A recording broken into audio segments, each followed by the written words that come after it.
Why do avoidants dismiss you so easily?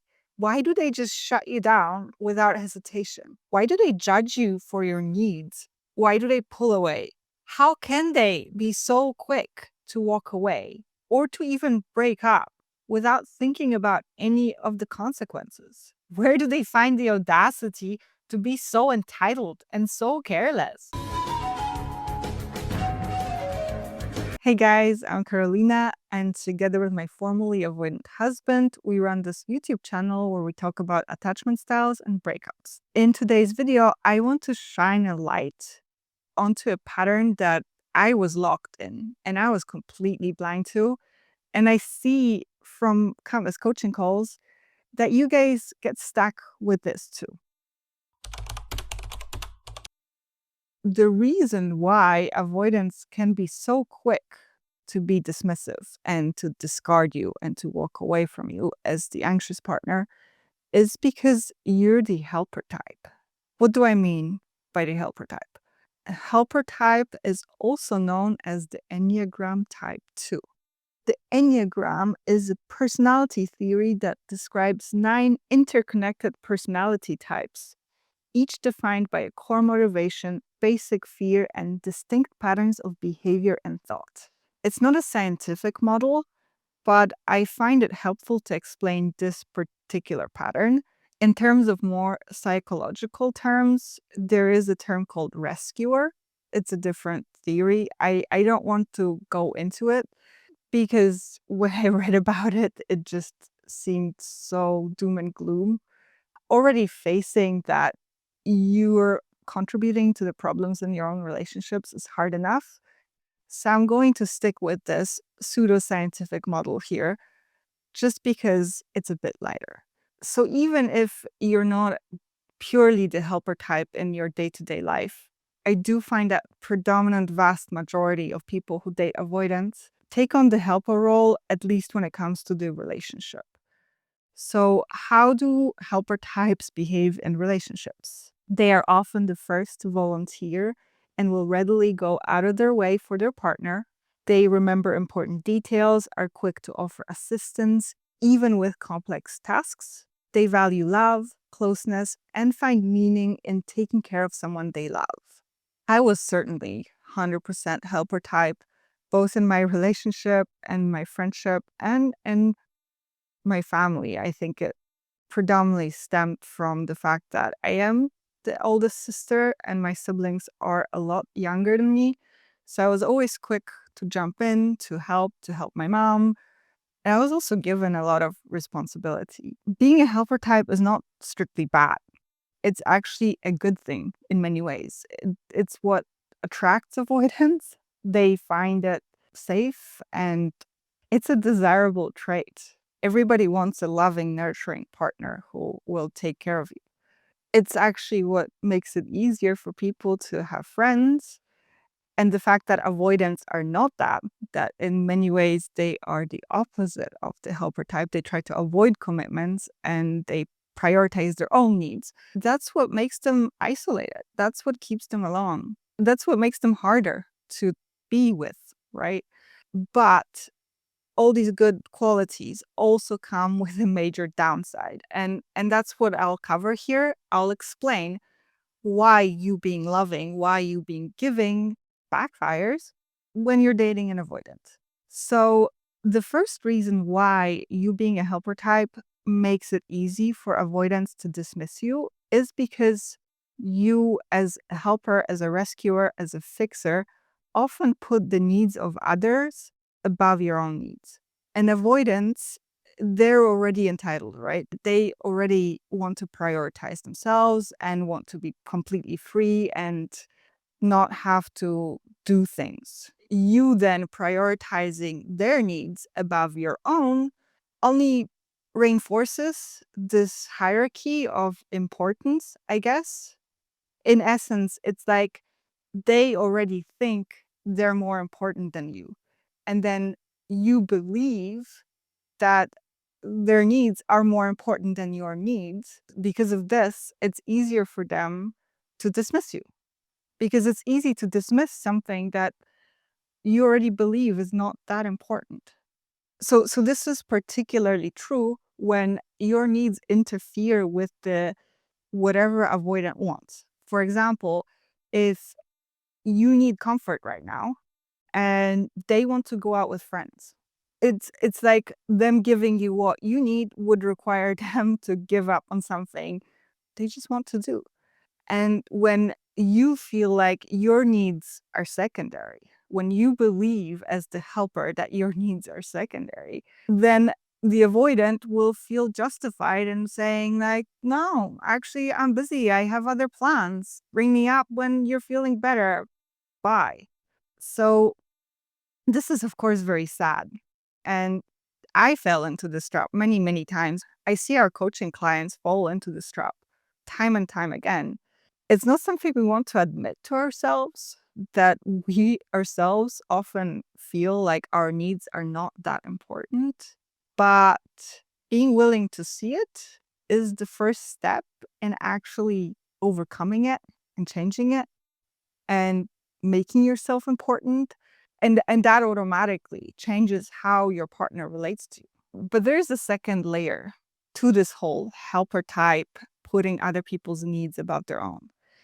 And the second layer to it is that on top of prioritizing others, we also have a tendency to put on a brave face and pretend like we're fine, even when we're not.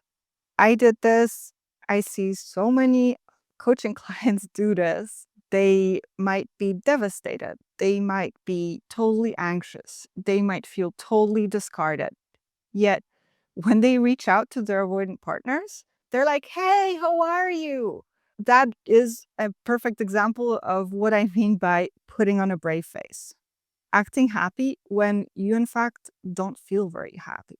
And pretending that you're okay when you're not okay.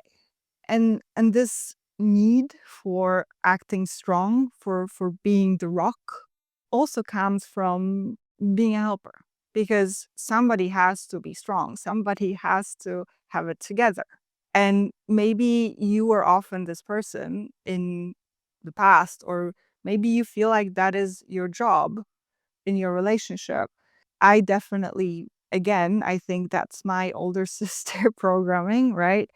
Dealing with kids that throw tantrums, and someone has to coordinate, then someone has to help.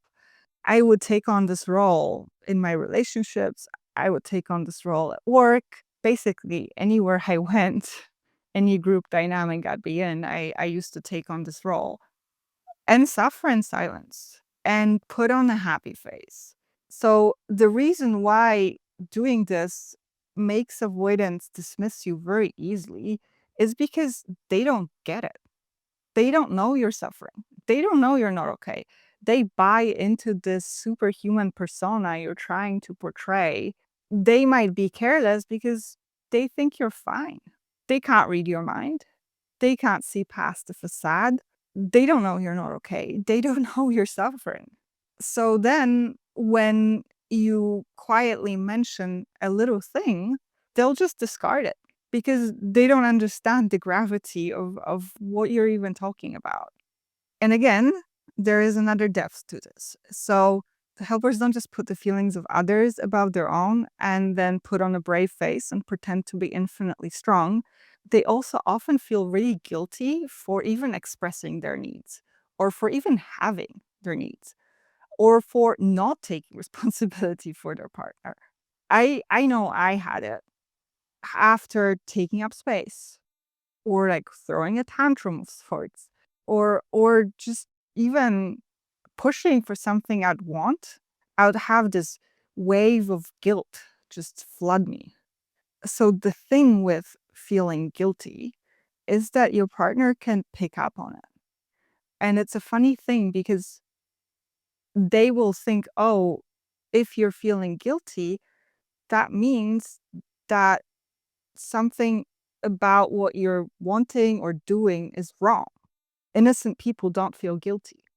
You feeling guilty about your needs makes avoidance feel justified in dismissing your needs because clearly they're not justified, right? Clearly you're overreacting.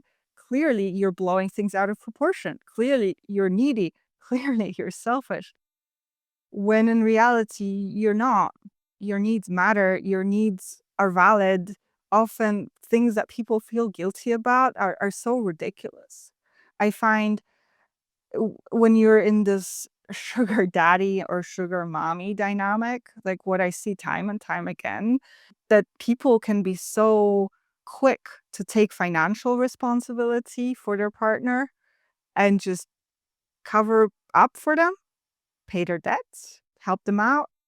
And when the partner is then taking it for granted and, for example, going on dates with other people or just being horrible and screaming at them, that they feel guilty for having any boundaries, for not paying their rent or not paying their car insurance. But it's not just financial. The same is true for emotional space. That avoidance come and they unload. And then sometimes as the anxious partner, you can feel like, well, I don't have room for you right now. And you can communicate it or just not be as attentive as you'd normally be. And avoidance will pick up on it and quickly judge you and say, like, why are you not listening to me?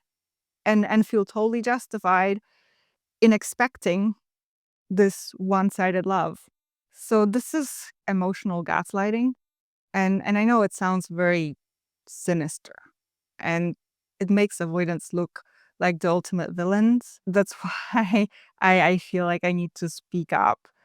Avoidance are not that bad. And it's a bit like complacency that trickles in. And they're not perfect, right? But with a little bit of correction, they wouldn't be treating you this way.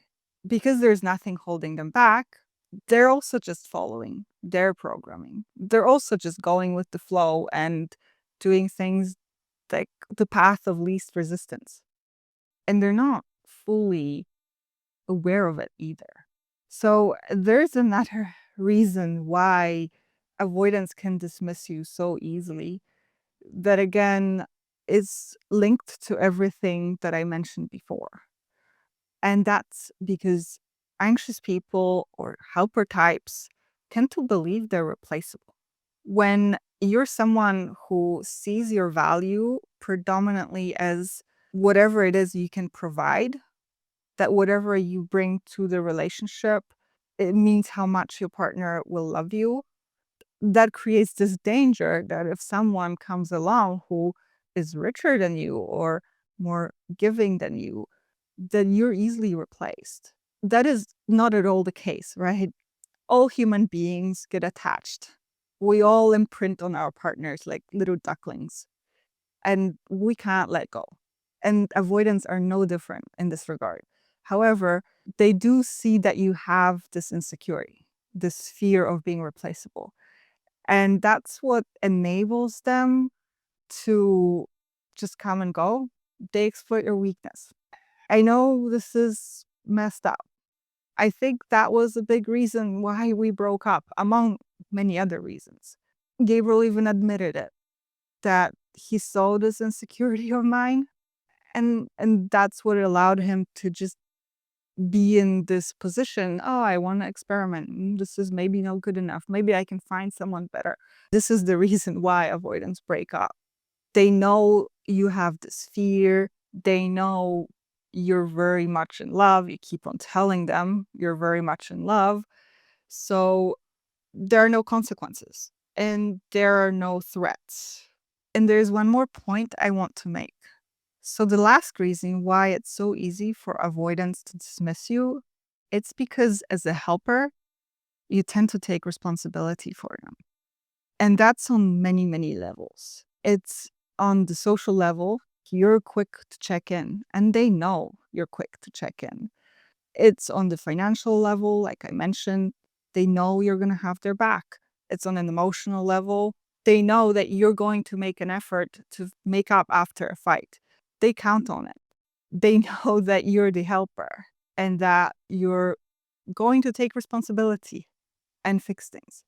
And that is also the reason why they can straight up discard you or why they can be very dismissive and say hurtful things because they know you're gonna make it right.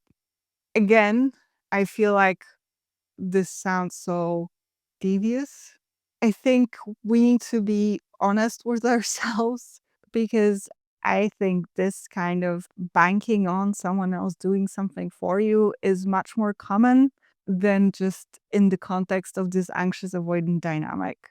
So, I, for example, the reason why I don't clean the kitchen or make the bed nearly as often is because I know Gabriel's gonna do it.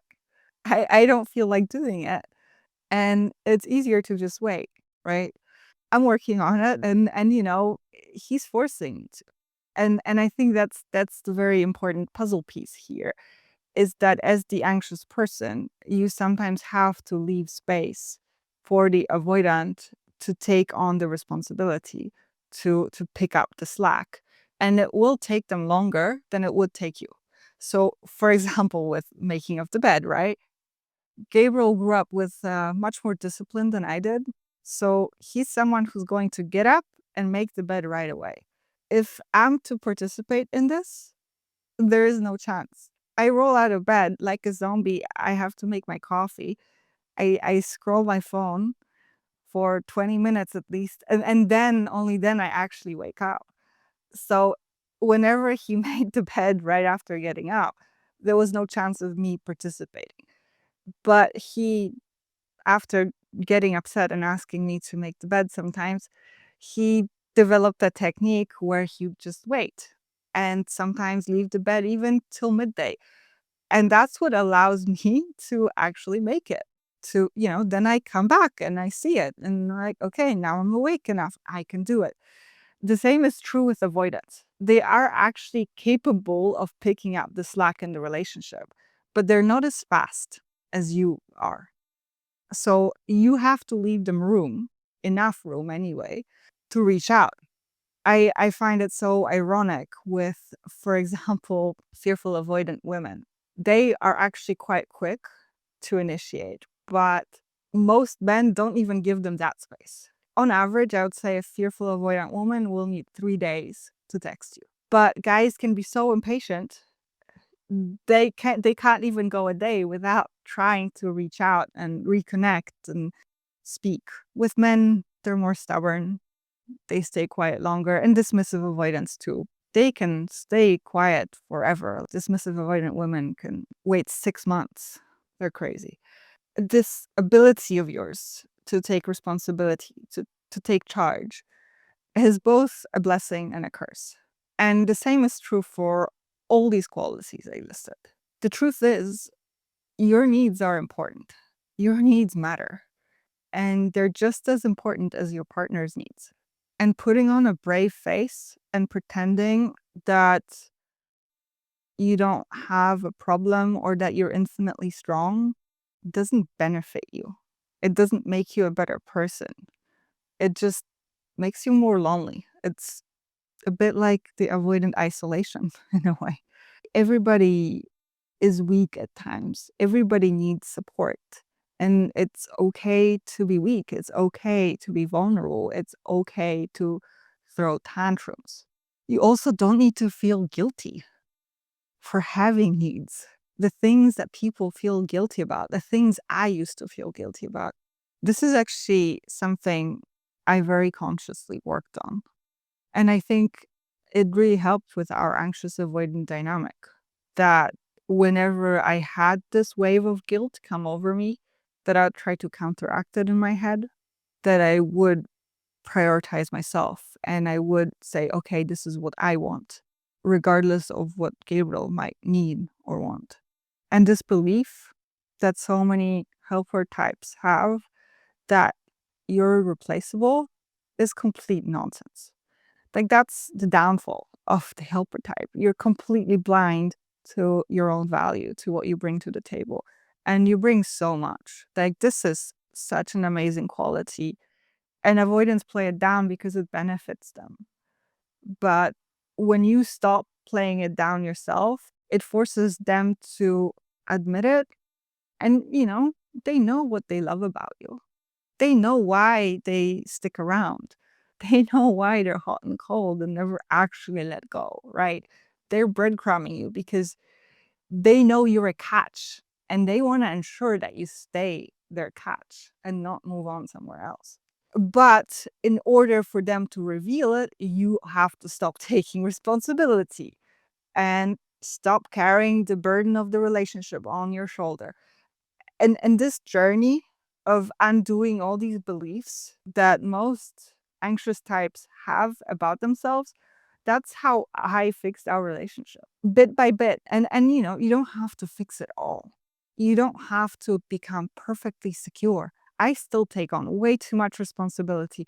I'm still anxious sometimes. I still worry about being replaceable. I get jealous. And you don't need to get it all perfect to have a healthy and loving relationship.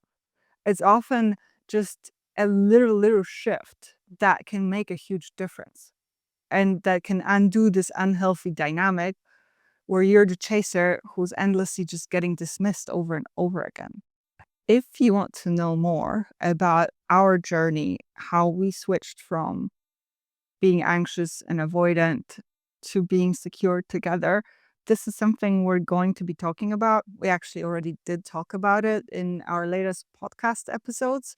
They're still being edited, they're not released yet.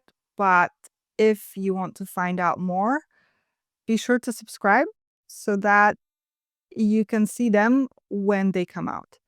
If you're looking for a step-by-step guide through a relationship transformation, that's something we can also help you with. It's something we try to create with our Attach and Avoidant program.